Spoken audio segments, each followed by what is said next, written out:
કોઈ એવો નથી સર્જાયો કે મારા કંકુર ઉપર હાથ ઉપાડી શકે. અને એટલા માટે પાટો બાંધ્યો છે. અડકે રુધિરની ધાર હોય છે.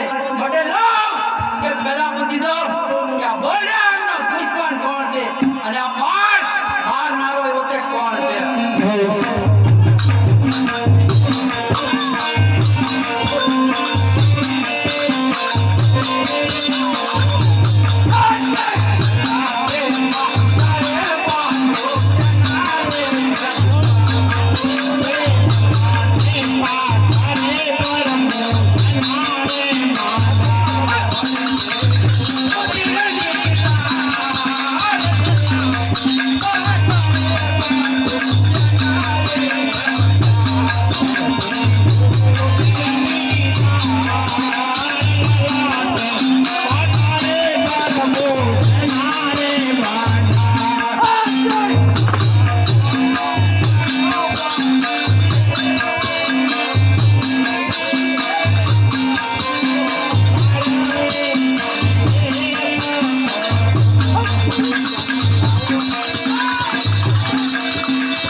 કેમ તમે ભૂલો છો કે રામ અવતારની બાળકો સબરીની એના મોરને ખાધાતા. ના કાના પણ સબરીએ ભક્તિ કરી હતી કાના. હા મોટા ભાઈ, અને સાંભળો, આ પ્રશ્ન અવતારની અંદર પણ મેં વિદુર ઘેર ભાજી ખાધી હતી ને હા કાના પણ વેદુરની નીતિ સાચી હતી કાના.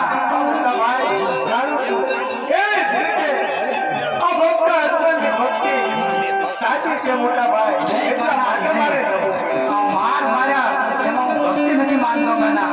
અરે મોટા ભાઈ, તમે કેમ એને ભૂલો છો કે જ્યારે ઇન્દ્રના દરબારની બાળકો દેવોની સભા બનાવીને મોટા ભાઈ, ત્યારે મહાદેવને મેં વચન આપ્યું હતું કે રાજા અજમલને હું પેટના વાંચ્યા રાખી અને તમારા ચરણે નહીં પણ મારા ચરણે મોકલજો, એટલે હું એનું વાંચ્યા મેળવવાની અને ધરતી ઉપરના પાપનો સાર કરીશ મોટા ભાઈ.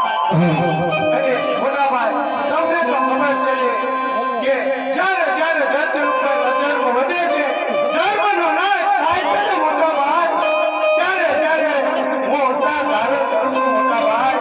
એટલા માટે મારે અજમલ રાજાની વાત સાંભળવી પડી અને એનું દુઃખ પણ મારે સાંભળવું પડ્યું મોટા ભાઈ. માટે મોટા ભાઈ, હું કહું તે તમે સાંભળો. બોલ કાના બોલ. કારણ મેં તમને અહીંયા આટલો બધો ક્રોધ કરવા કે કોઈ સાર કરવા નથી બોલાવ્યા મારા ભાઈ. તમે મને શા માટે બોલાવો? અરે મોટા ભાઈ, અજમલ રાજાને હું અત્યારે સાત વચન આપી ચૂક્યો છું મોટા ભાઈ. તો આપણે એમના ઘરે અવતાર ધારણ કરવાનો છે મોટા ભાઈ. મારે હા મોટા ભાઈ.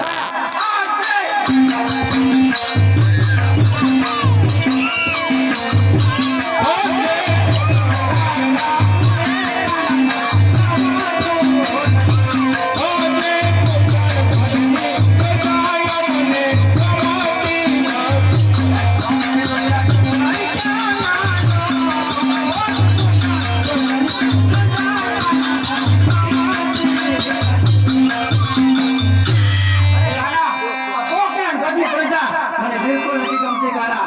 જો તું મારી સાથે આવતો ને તો હું જરૂર તારી સાથે આવીશ અરે કાના. મોટા ભાઈ, હું પણ તમારી સાથે જ છું. આ કાના તો હું જરૂર આવીશ.